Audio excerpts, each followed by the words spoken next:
কাছে সুরে মাগো বলো না মদিনা কত দূরে।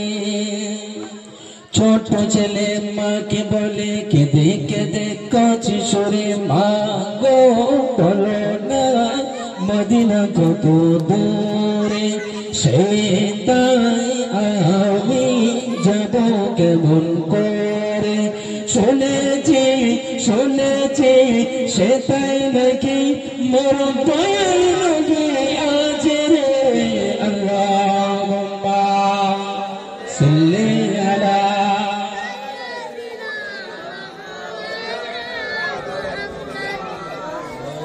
আলা আলি সাইয়্যিদিনা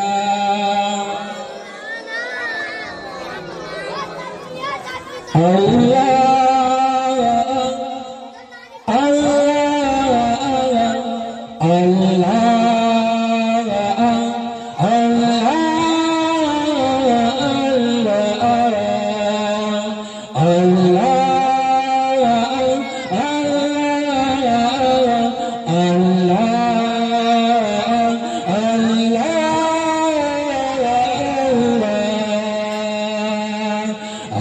मुझको बुलाएगा मैं काम को देखूंगा अभी दिन तो आएगा मैं काम को देखूंगा। अल्लाह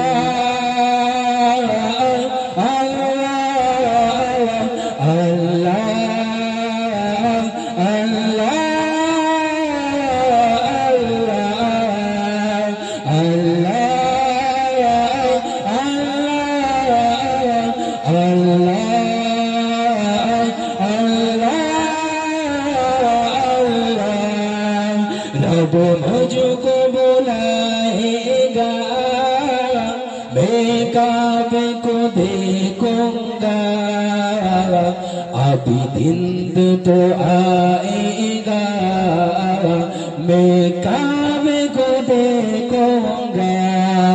अल्लाह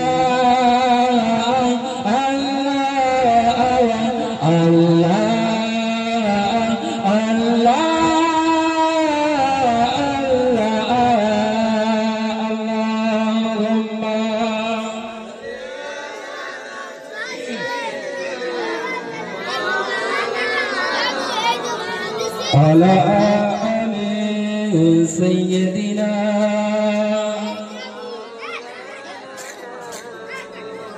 صلى الله عليه وسلم। আলহামদুলিল্লাহ সমস্ত প্রশংসা আরাধনা সে আল্লাহ পাকের দরবারে। যে আল্লাহ পাক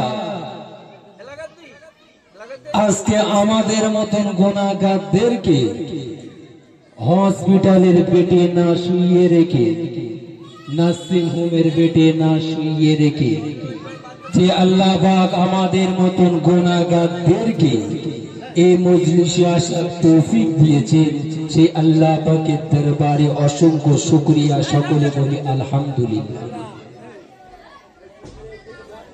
এই কিছু একটু চুপ করাই। তারপরে পরে জানায় যে নবীকে না সৃষ্টি করলে আল্লাহ পাক কুল কায়নাত এমনকি আব্বাজান আদম আলাইহিস সালামকে সৃষ্টি করতেন না, সেই নবী পাকের দরবারে অসংখ্য দরুদ ও সালাম। সকলে বলি সাল্লাল্লাহু আলাইহি ওয়াসাল্লাম। আজকের এই যে আমাদের গ্রামে আমাদের পাড়ায় জনাব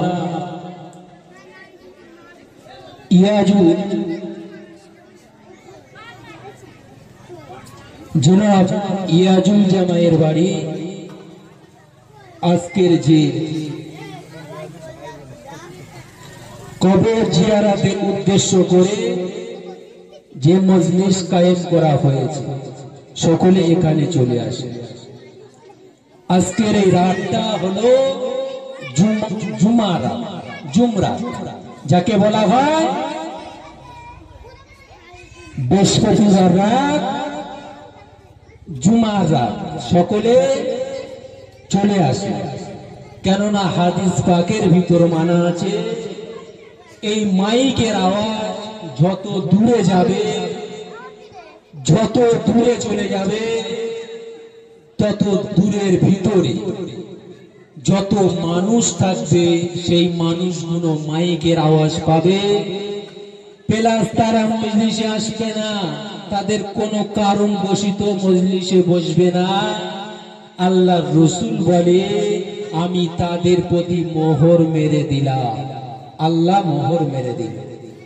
যেমন কোরআনে একটা আয়াত আছে, খতামাল্লাহু আলা কুলুবিহি, আল্লাহ বলে আমি যাদের অন্তরে মোহর মেরে দেব, তারা কোনোদিন নড়তে পারবে না, চড়তে পারবে না, অন্তরকে ঠিক করতে পারবে। বুঝে আসছে? মজলিসে বসতে হবে, ওয়াজ নসিহত শুনতে হবে। কেননা আপনি খবর নিয়ে দেখেন, যত বড় বড় আল্লাহ ওলি হয়েছে সব এই জলসার মাধ্যম দিয়ে। খবর নিয়ে দেখেন, যত বড় বড় আল্লাহর ওলি হয়েছে, আপনার নামাজ, আপনার রোজা, আপনার দাড়ি, আপনার যাকাত আপনার কাছে, কিন্তু ওই নামাজ নিয়ে, নামাজ ধরে রেখে যখন মরণ হয়ে যাবে, আল্লাহর ডাকের সাড়া নিয়ে চলে যাবে, ওই নামাজটা হবে তোমার নামাজ, ওই রোজাটা হবে তোমার নামাজ, রোজা। যখন তুমি রোজা অবস্থায় থাকতে থাকতে রোজা শেষ হবে, তারপরে ইন্তেকাল করেছো, তারপর তুমি রোজাদার। বুঝে আসতে কোথায়? হ্যাঁ। কেননা ইমাম আজম আবু হানিফা হুজুরকে জিজ্ঞাসা করা হয়েছিল, হে জামানার ইমাম, ইমাম আজম আবু হানিফা, এক মহিলা ইমাম আবু হানিফাকে প্রশ্ন করেছিল যে, এ ইমামে আজম, আপনি বলুন দেখি, আপনার দাড়ির সম্মান বেশি না আমার ছাগলের দাড়ির সম্মান বেশি? কাকে দিয়ে তুলনা করছি? ইমামে আজমকে ছাগলের সাথে দাড়ি। এই ছেলেরা, যুবকেরা, নবী পাকের প্রেমিকেরা,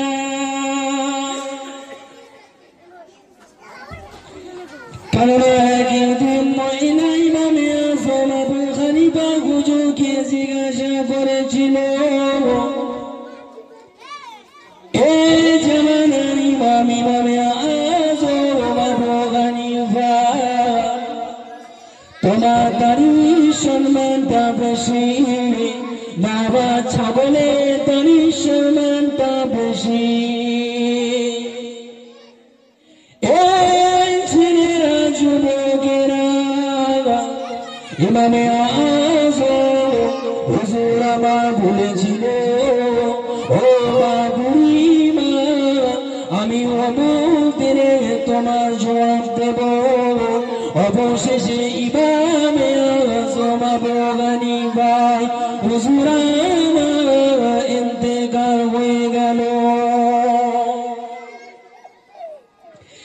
এই ছেলেরা, যুবকেরা,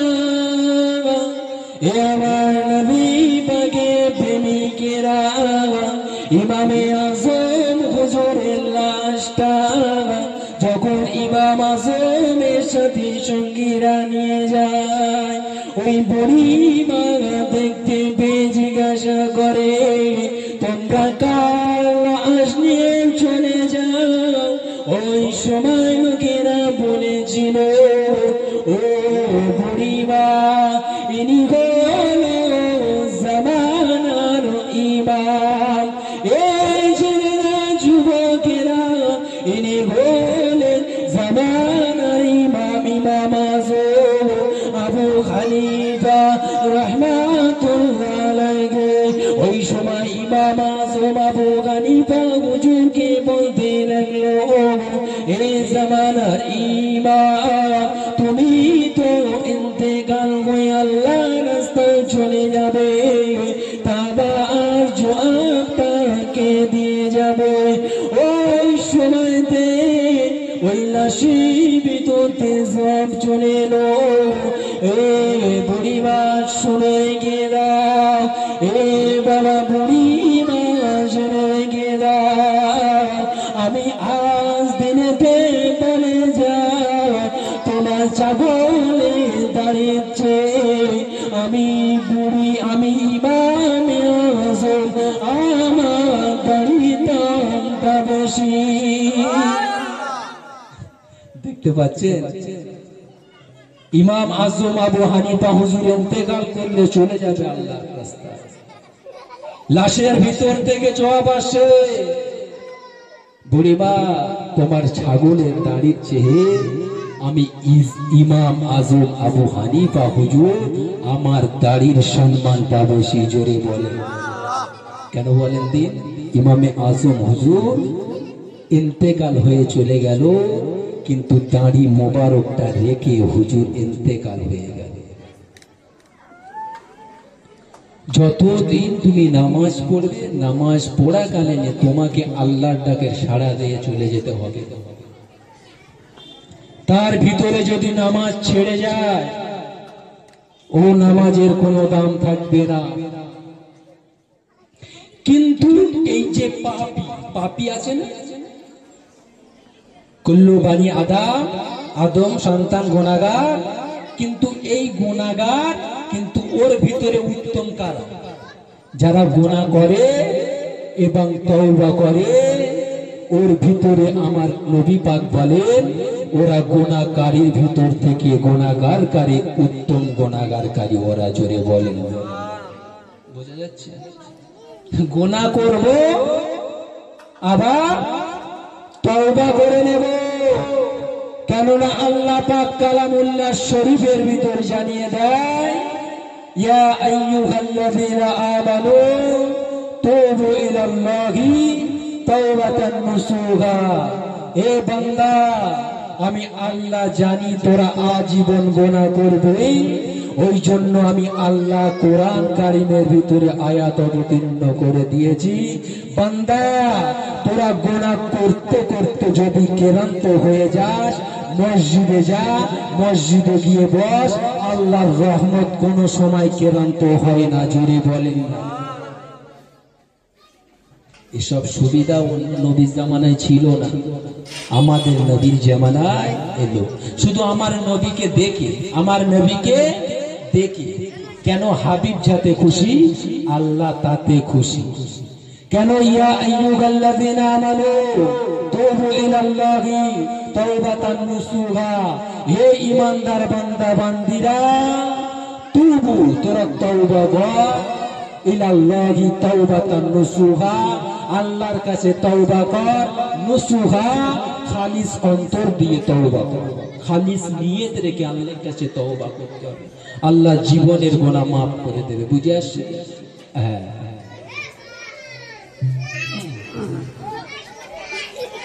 আমার নবীর সম্মান, আমার নবীর মর্যাদা এত আলা, এত উঁচু, অন্য কোন নবী এই সম্মানটা পায়, শুধু আল্লাহ পাক। অন্য নবীরা চেয়েছিল আল্লাহ পাক আমাকে নবী না করে শেষ নবীর উম্মত করে দাও, আল্লাহ পাক কোন নবীর দোয়াকে কবুল করেনি, শুধু নবী ঈসা নবীর দোয়া কবুল করেছিলেন। কিন্তু ঈসা নবী উম্মত হিসেবে আসবে, কিন্তু নবী হিসেবে নয়। ঈসা নবী উম্মত দিতে হবে, নবী হিসেবে। কেননা এই ছেলেরা যুবকেরা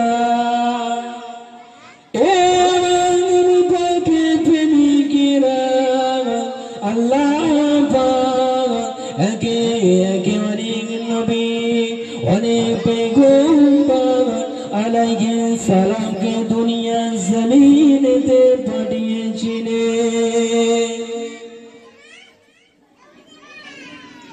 মানুষের হিদায়াতের জন্য। কিন্তু দেখেন আল্লাহ আমার নবীকে কতটা ভালোবাসে। এই ছেলেরা যুবকেরা, আমার নবী পাকে প্রেমিকেরা, আল্লাহ পাক আজীবন কোরআন কারীমে ভিতর জানিয়ে দিল, ফাযকুরুনি আযকুরকুম তাশকুরুনি ওয়া লা তানফুরুন। এ ছেলেরা যুবকেরা তাযকুরুনি আযকুরুকুম। এই ছেলেরা তোরা আমাকে স্মরণ কর, আমি আল্লাহ তোদেরকে স্মরণ করতে থাকি। এ আমার বান্দারা তোরা জীবন গুনাহ করবি, আর আমি আল্লাহ পাক তোদের জীবনের গুনাহকে মাফ করে দেব। কেননা তোরা যখন গুনাহ করে আমি আল্লাহ পাক থাকতে পারি না। কেননা সন্তান হারিয়ে গেলে মা পেলে যতটা না খুশি হয়, আমার আল্লাহ বলে তার থেকে বেশি দয়ালু আমি আল্লাহ পাক বান্দাকে ভালোবাসি। এই যুবক তরুণেরা, বাপেরা, মায়েরা, বোনেরা, আল্লাহটাকে সারা দিয়ে চলে যেতে হবে। দুদিনের দুনিয়া পেয়ে আর চিরস্থায়ী তার বয়ে আশা করা যাবে না। কেননা আল্লাহ পাক পবিত্র কালামুল্লাহ শরীফের ভিতরে জানিয়ে দিলেন, মিনহা খলাকনাকুম ওয়া ফিহা নুঈদুকুম ওয়া মিনহা নুখরিজুকুম তারাতান উখরা। এ বান্দারা, মিনহা খলাকনাকুম, তোদের মাটি দিয়ে সৃষ্টি করা হলো, ওয়া ফিহা নুঈদুকুম, তোদেরকে মাটি দিয়ে দেওয়া হবে, ওয়া মিনহা নুখরিজুকুম তারাতান উখরা। এই দুজন যুবকেরা, তোমাদেরকে কবর থেকে ওঠানো হবে আর তোমাদের হিসেব নেওয়া হবে। কেননা তোমাদের হিসাবটা নেবে, কেননা আল্লাহর কাছ থেকে তোমরা ছাড় পাবে না। এ বাপেরা, যুবকেরা, তরুণেরা, এ দুদিনের দুনিয়ায় মায়ায় পড়ে আর আখিরাতকে শেষ করে দিয়ে কবরের মাঝে চলে গেলে বিন্দু পরিমাণ তোমাদের দাম থাকবে না। এ যুবকেরা, তাই আজ দিতে বলে যাও, জীবনে যতদিন বাঁচবে, যতদিন পৃথিবীর জমিনেতে থাকবে, যতদিন আল্লাহ পাক হায়াতে রাখবে, 5 ওয়াক্ত নামাজ পড়বে আর ভালো হালাল খাদ্য খাবে আর লোকের সাথে বেশি বেশি আজে মাদুল্য কথা বলবে না। জীবনে দুনিয়াতে যদি আল্লাহ নবীর সাথে জান্নাতে যেতে চাও, যদি ওলিদের সাথে জান্নাতে যেতে চাও, যদি চাও আবু বকর সিদ্দিক হুজুরের সাথে জান্নাতে যাবে, এ নওজোয়ান যুবকেরা, এ আমার নবী পাকের প্রেমিকেরা, নামাজ ছেড়ে দিও না, নামাজ ছেড়ে দিও না। আর মানুষের অন্তরটা ময়লা করলে চলবে না, অন্তরকে সবসময় ঠিক রাখতে হবে। কেননা কিয়ামতের সর্বপ্রথম যে হিসেবটা হবে, এ নওজোয়ানেরা, ওই হিসেবটা সর্বপ্রথম নামাজের হিসেব হবে। আল্লাহ পাকে ফেরেশতারা প্রশ্ন করতে লাগবে, এই বাবা যুবক, তুমি বলো দেখি, তুমি অমুক দিনে কত নামাজ পড়েছ? বান্দা মানুষকে সরিয়ে কাজ করতে ভালোবাসে, আমার আল্লাহকে সরিয়ে কাজ করতে পারে না। কেননা বান্দা যদি নাও দেখতে পায়, আমার আল্লাহ পাক সব কিছু দেখতে পায়। এ নওজোয়ানেরা,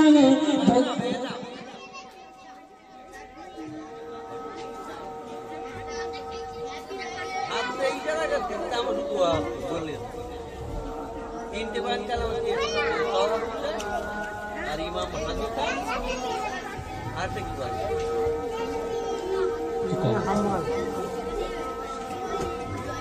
তিনটে কালাম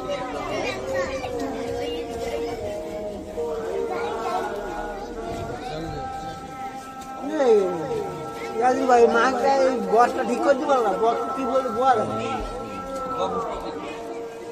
এই মোটা মেরে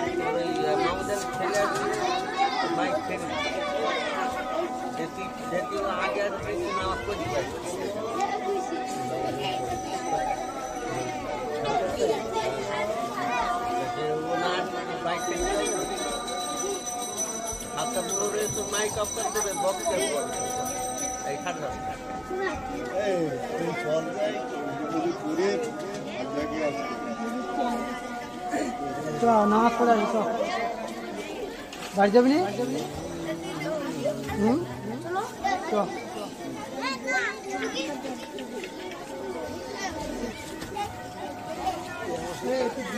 চা খাতি বলতে চা খাইনি চাটা একটু বলে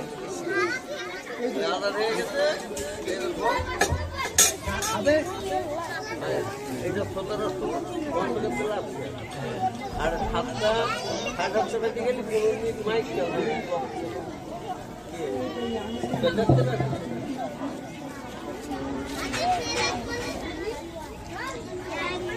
दुरूद शरीफ पढ़ें अल्लाहुम्मा सल्ली अला